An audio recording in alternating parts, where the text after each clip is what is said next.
बच्चे, 2 girl child, female child को जो है यहाँ पर 18 वर्ष के बाद में जो फॉस्टर घरों से या अनाथालयों से जो आ रहे हैं बच्चे, उनको यहाँ पर हम अडॉप्ट करेंगे मतलब उनके रहने की, उनकी पढ़ाई की पूरी व्यवस्था 3 साल तक, जब तक वो पढ़ाई पूरी नहीं कर लेते हैं, जो भी वो कोर्स लेंगे वो संस्था उनकी करेगी। यस, ये तय हो चुका है पहले ही, और हम इसमें और बढ़ोतरी कर सुविधाएं उपलब्ध रहेंगी। वैसे तो शॉप में कितना फायदा मिलेगा, क्या लाभ होगा? मैं कहूँ कि ये जो वर्ग है हमारे समाज का, उसको काफ़ी वाकई परेशानी में है। अगर ऐसे में ये फॉस्टर केयर ये हो जाता है तो बहुत अच्छा है। जितने परिवार आगे आएंगे, हम हमारे पेरेंट्स में इसकी जानकारी देंगे, क्योंकि बहुत से पेरेंट्स हैं जिनको बच्चे नहीं हुए हैं और वो अपनी ट्रीटमेंट कराते रहते हैं यहाँ, तो उनको ये जानकारी बताएंगे। और हमारी ये भी जो अभी इन्होंने जो अनाउंस किया कि भाई उसके बाद में उनको अडॉप्ट भी करने का, अगर उनको डिस्ट्रिक्ट मजिस्ट्रेट दे देते हैं तो ये बहुत बड़ा, मेरे ख्याल से हम लोग संस्था की तरफ से तो हम लोग पूरा इसको प्रमोट करने वाले हैं, in the parents, in the staff and in the students also. हमारे 25,000 बच्चे हैं, उतने 25,000 सब तरह से संदेश जाएगा बराबर से। सर आप कुछ बताइए। बस हमारे लिए तो देखिए, किशन भगवान को याद करो तो वो भी ऐसे ही थे, उनको पेरेंट्स जो थे बाहर के थे, उनके तो पेरेंट्स जेल में थे, तो हमारे को तो वो संस्कार है, हम लोग करेंगे, अच्छी तरह से करेंगे, संस्था भी करेगी। यस सर कह रहे हैं ईश्वरीय कार्य है, इसमें हमारा पूरा सहयोग रहेगा, नो डाउट अबाउट इट। आहे की महाभारतामध्ये एकंदरच जे अनाथ मुलं आहेत त्यांना स्वनाथ या संकल्पनेकडे, म्हणजे त्यांच्या माध्यमातून त्यांच्या हितांचं संरक्षण करून त्यांना एक चांगला नागरिक, उत्तम नागरिक घडवण्याचं कार्य स्वनाथ फाउंडेशन करतं आहे। या स्वनाथ फाउंडेशनचं मुख्य प्रिन्सिपल असं आहे, मुख्य तत्व असं आहे की अनाथ असलेल्या मुलाला, ज्याला आईवडील नाही, ज्याला पालक नाही, त्यांना एक चांगलं उत्तम कुटुंब मिळवून द्यायचं। आणि उत्तम कुटुंब कशाला, तर त्याला आईवडील आणि कुटुंबाच्या माध्यमातून त्याच्या हितांचं रक्षण करायचं आणि त्याला एकंदरच अशा वातावरणात त्याला वाढवायचं की ज्याला खरं नैसर्गिक वातावरण मिळेल आणि त्याचा विकास होईल। हे या स्वनाथ फाउंडेशनचं आम्ही एक पाईक म्हणून काम करतोय। त्याकरता मला खूप मजा वाटते, आनंद वाटतं काम करताना, आणि हे एक खूप चांगलं कार्य आहे, राष्ट्र विकासाचं कार्य असं मला वाटतं। प्रतिपालकत्व, फॉस्टर केअरची ही जी चळवळ सुरू झालेली आहे, ही मुलांच्या, म्हणजे आम्ही जे म्हणतो in the interest of the child, आपल्या महाराष्ट्राचा जर विचार केला तर असंख्य मुलं जी अशी आहेत जी घरापासून लांब आहेत, जी संस्थांमध्ये वाढतात, तर संस्था हे काही मुलांच्या समस्येचं उत्तर नाही आहे, किंवा संस्थांमध्ये निवारा जरी मिळाला तरी भावनिक विकासाची जी त्यांची गरज आहे ती संस्थेत पूर्ण होऊ शकत नाही। आणि एकीकडे आपण चाइल्ड राईट्सचा विचार जेव्हा करतो तेव्हा आपण कुटुंब हा मुलांचा अधिकार मानतो, तर कुठलंही मूल कुटुंबापासून वंचित राहू नये हा विचार ह्या प्रतिपालकत्व किंवा ज्याला आपण फॉस्टर केअर म्हणतो ह्या योजनेत गव्हर्नमेंटच्या आहे। आणि ही प्रतिपालकत्वाची योजना ही सर्वदूर पसरावी, ह्याचा प्रचार व्हावा, आणि जी मुलं की जी अडॉप्शनमध्ये पण जाऊ शकत नाहीत, अशी 6 ते 18 वर्ष वयोगटाच्या मुलांसाठी ही प्रतिपालकत्वाची योजना आहे। आणि ह्या सगळ्या मुलांना कुटुंब उद्देश आहे, कारण कुटुंबात जे मुलांना एक सुरक्षित वातावरण मिळतं, त्या सुरक्षित वातावरणाची आणि भावनिक विकासासाठी ज्या गरजा असतात त्या फक्त आणि फक्त कुटुंबात पूर्ण होतात, आणि त्याच्यासाठी ही चळवळ आहे। ॲडवायझरी कमिटी म्हणून मी काम करते, मी वृषाली देशपांडे नागपूरची आहे, आणि ह्या चळवळीशी म्हणजे एकूणच चाइल्ड राईट्स चळवळीशी गेली 30 वर्ष जोडलेली आहे, आणि ते काम असं वाटतं तरीही अजून संपतच नाही आहे, तर मुलांसाठी करण्यासारखं खूप आहे।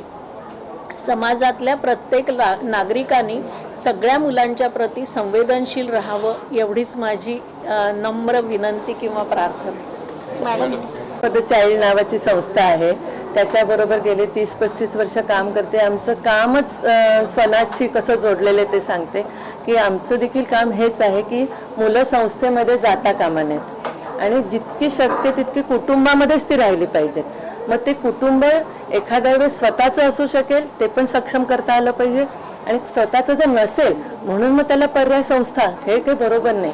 आणि त्यासाठी त्याला पर्यायी कुटुंबांमध्ये खूप तुम्हाला विचार करता येईल की स्वतःचे नातेवाईक असतात, आजी आजोबा असतात, किंवा जे खरोखरच ज्यांची मुलं मोठी झालेली आहेत किंवा ज्यांना मुलं नाही आहेत किंवा मुलं होऊन गेलेली आहेत, अशी कितीतरी कुटुंब आहेत की ज्यांना मुलं सांभाळण्याची इच्छा असते पण त्यांना माहिती नसतं. कारण एकदा मूल संस्थेत आत गेलं की त्याचा समाजाशी संपर्कच तुटतो. आणि समाजाचं एकंदर असं आपण जर बघितलं तर करोनाने बरेच ठिकाणी असं झालं, आजी आजोबा येतात, संस्थेत ठेवा हो, सुरक्षित राहील, शिकेल चांगलं, असं त्यांना वाटत असतं. त्यांना ते वास्तवच माहिती नाही आहे की संस्थेमध्ये मूल शिकत असेल, राहत असेल, पण सुरक्षितता आहे का? तुम्ही जर बातम्या वाचल्या असतील तर कितीतरी शारीरिक शोषण, लैंगिक शोषण मुलांचं होतं. आणि ह्या सगळ्या गोष्टी छुप्या राहतात समाजापासून, कारण संस्था हे स्वतःचं एक आयलंड म्हणून राहतात. आणि त्यांचा समाजाशी काही त्या मुलांना काय त्यांचं होतंय कोणालाच पत्ता लागत नाही. आणि म्हणून आपण काय म्हणतोय, एक म्हणजे संस्थेत मूल जाताच कामा नये, आणि ते जाऊ नये म्हणून आधीच कायद्याने ही मदत करावी की ते मूल तिथल्या तिथे आपण त्याची तपासणी करावी, त्याची चाचपणी करावी आणि त्याला पर्यायी कुटुंब देण्याचा प्रयत्न करावा, जे फॉस्टर केअर आपण म्हणतो. किंवा जर संस्थेमध्ये गेलं म्हणून आता गेलं चला विसरून जा असं नाही, तिथे देखील आपण त्या मुलांची परत तपासणी केली पाहिजे की खरोखरच या मुलांना पर्यायी आपण कुटुंब देऊ शकतो का. आणि अशी कित्येक मुलं आहेत की ज्यांना आपण डेफिनेटली पर्यायी कुटुंब देऊ शकतो की जेणेकरून एक समाजाचा भाग म्हणून जे वाढायला पाहिजे ते मूल वाढतं. कारण त्याला आपला काही समाजाशी संबंध आहे असं त्याला वाटतच नाही. जे संस्थेमध्ये वाढतं जेव्हा ते जर कुटुंबात वाढलं तर त्याचं महत्त्वाचं की जे आपण एक रूटेडनेस आपण जो म्हणतो की एक मी ह्या समाजाचा एक अविभाज्य भाग आहे, हे जे फिलिंग आहे ते केवळ कुटुंबात वाढल्यामुळे त्या मुलामध्ये येऊ शकतं. आणि कुटुंबातून जी एक वेगळ्या प्रकारची आयडेंटिटी मिळते मुलांना, ती आयडेंटिटी संस्थेमधून मिळत नाही. मुलांना लाज वाटते म्हणायला की मी संस्थेमध्ये वाढलो, पण मी ह्या कुटुंबात वाढलो असं म्हणताना जे एक अभिमान आणि एक माझी स्वजाणीव निर्माण होते, त्या स्वजाणीवेसाठी सगळ्यांनी आपण पुढे आलं पाहिजे आणि जितकं शक्य तितकं मुलांना घर देण्यासाठी प्रयत्न केले पाहिजेत. आणि तीच ही चळवळ आहे आणि त्याच चळवळीचा आम्ही एक सगळे भाग आहोत. कैसे किया है क्या प्लानिंग है? आज पहला दिन उद्घाटन है। वर्कशॉप का आयोजन सर हिंदी में ही बताना है क्या? ठीक है। सबसे पहले नमस्ते। स्वनाथ फाउंडेशन का काम है कि अनाथ बच्चों के लिए परिवार देना, जो बच्चे अडॉप्शन में नहीं जाते उनके लिए सरकार ने दिया हुआ। तो ये वर्कशॉप का आयोजन इसीलिए है कि हम हमारे जैसे और लोगों को हमारे साथ जोड़ रहे हैं, और जो महाराष्ट्र में जितने भी डिस्ट्रिक्ट्स हैं उस डिस्ट्रिक्ट में ये सारे संयोजक काम करेंगे। बहुत सारे बच्चों को हमारी ज़रूरत है, तो उनको माता पिता ढूंढने के लिए जो संयोजक हमने एक साथ लाए हैं, तो उनकी ये 2 दिन की ट्रेनिंग की वर्कशॉप। संयोजक पूरे महाराष्ट्र से आए हैं। अदिति जी तो अभी जस्ट ज्वाइन हुए हैं वो एज ए मिनिस्टर, बट मैंने इतना क्विक मिनिस्टर अब तक देखा नहीं है कि उन्होंने बस पिछले हफ्ते ही बात सुनी, इस हफ्ते वो आ भी गए और उन्होंने प्रस्ताव भी दिया है कि जल्द से जल्द आप आइए, आपको क्या क्या सहायता चाहिए हम देने को तैयार हैं। तो धन्यवाद अदिति जी का। भी धन्यवाद, क्योंकि 2 अनाथ बच्चों का वो पूरा एजुकेशन, रहना, ग्रेजुएशन तक सब कर रहे हैं। अगर ऐसे ही कुछ इंस्टीट्यूट्स आगे आते हैं तो इन बच्चों का सच में बहुत भला होगा।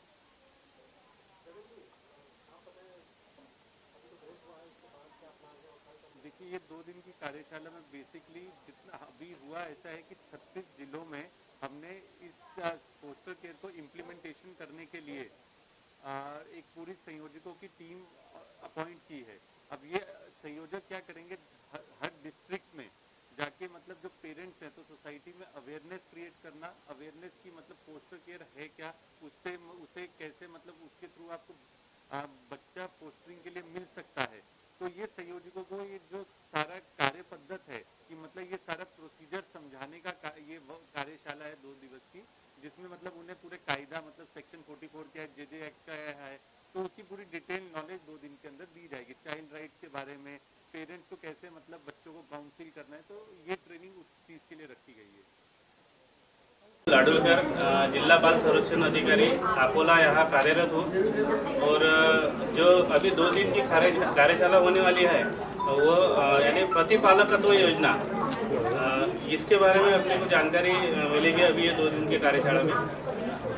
आप अकोला, क्योंकि आपने नाम लिया, तो अकोला पहली डिस्ट्रिक्ट है जहां पर पोस्टरिंग सबसे पहले शुरू हुई थी प्रतिपालित तत्व योजना।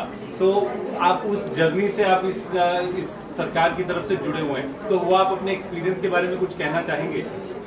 अकोला जिला में जो पहली बार हमने प्रतिपालकत्व योजना शुरू की है, तो हमने स्टार्ट में एक यानी ऐसा प्रोजेक्ट किया था कि जो अकोला के व्यापारी वर्ग है वो व्यापारी वर्ग की जो लोग व्यापारी वर्ग की मीटिंग ली थी और वो मीटिंग में हमने जो वो सबको बताई थी कि ये प्रतिपालकत्व योजना जो है ये बालगृह में के यानी जो CNCP child need care and protection जो के बच्चे जो रहते हैं वो बच्चे और 6 से 18 साल तक के बच्चे उनको हम प्रतिपालकत्व के लिए दे सकते हैं फैमिली में। अभी आप ये बताइए, अभी जैसे स्वनाथ फाउंडेशन करके एक NGO फॉर्म हुआ है जो जिन्होंने गवर्नमेंट के साथ MOU करके ये प्रतिपालित तत्व योजना का अवेयरनेस पूरे महाराष्ट्र में कर रहा है। ऐसी संस्थाओं के बारे में आप क्या कहना चाहेंगे कि मतलब क्या इन संस्थाओं की मदद से ये प्रतिपालित तत्व योजना पूर्ण राज्य में इम्प्लीमेंट हो सकता है क्या? गवर्नमेंट ने अभी जो प्रतिपालकत्व योजना शुरू की है, गवर्नमेंट तो गवर्नमेंट के माध्यम से चलाती है, लेकिन जितना टाइम पूरा टाइम नहीं दे सकती। इसलिए NGO के माध्यम से जो काम होता है NGO अपनी पूरी ताकत लगाती है। वही हिसाब से अभी जो स्वनाथ फाउंडेशन है, स्वनाथ फाउंडेशन आपने ये 2 दिन की कार्यशाला के लिए बहुत बड़ा सहयोग दिया हुआ है। आपको क्या लगता है कि मतलब ये प्रतिपालित तत्व योजना रचाने के लिए स्वनाथ फाउंडेशन जैसी संस्था, उनका कैसा रोल रहेगा? मेरे ध्यान में तो ऐसी और कोई संस्था नहीं है भारत में जो इस फोस्टर केयर को आगे बढ़ाने के लिए काम कर रही है। यह एक बहुत ही विशेष कार्य है और श्रेया जी के जब मन में आया कि इस तरह का कार्य करना है, तो हमारे इंस्टीट्यूट ने, Vivekanand education society, institute of management studies, इन्होंने सोचा कि यह एक बहुत ही महत्वपूर्ण कार्य है और इसमें सहयोगी बनना चाहिए।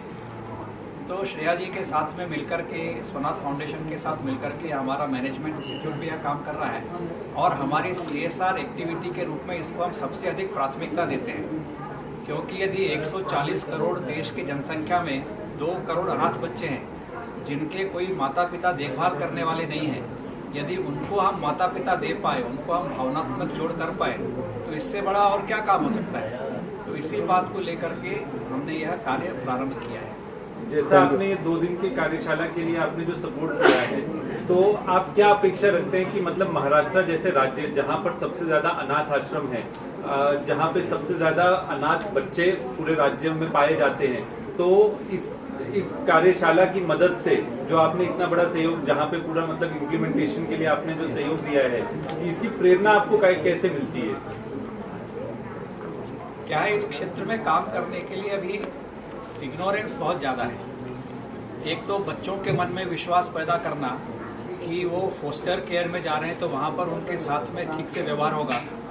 फिर ऐसे पेरेंट्स को एजुकेट करना, उनकी इग्नोरेंस निकालना कि ये एडॉप्शन नहीं है, ये फोस्टर केयर है और वो भी अपने माँ बाप की तरह उन बच्चों का ख्याल रख सकते हैं। तो जब इस तरह की भावना लोगों के मन में जब तक ठीक से नहीं आएगी तो ये काम नहीं हो सकता।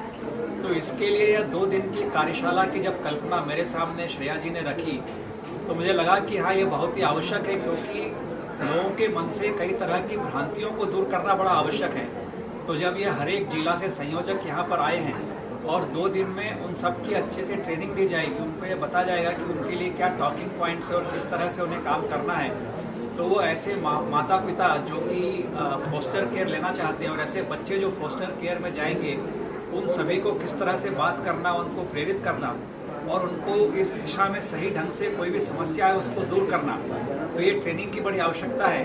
हमारा मैनेजमेंट इंस्टीट्यूट है, यहाँ पर क्लासरूम्स हैं तो हमने कहा कि क्यों ना हम इसमें हाथ मिलाएं उनसे और यह क्लासरूम उनको अवेलेबल करके दें और सारी सुविधाएं उपलब्ध कराएं ताकि एक अच्छे लेवल की ट्रेनिंग फैसिलिटी उनको यहाँ पर मिले। 2019 से आप एक संस्था के साथ जुड़े हैं। आप जैसे लोग जो पूरे जो नई नई संस्थाएं जो बनती हैं उसके लिए सहयोग में अगर आप जैसे लोग पीछे खड़े रहें तो सोसाइटी के बहुत सारे जो कार्य हैं जो जिनके लिए सबसे ज़्यादा ज़रूरत क्या रहती है, एक रहता है जैसे फाइनेंशियल असिस्टेंस रहती है, एक टाइम असिस्टेंस रहती है। तो आप जैसी संस्थाएं अगर ऐसे मदद करते रहें तो सोसाइटी में बहुत जल्दी एक बहुत बड़ा चेंज दिखेगा। धन्यवाद।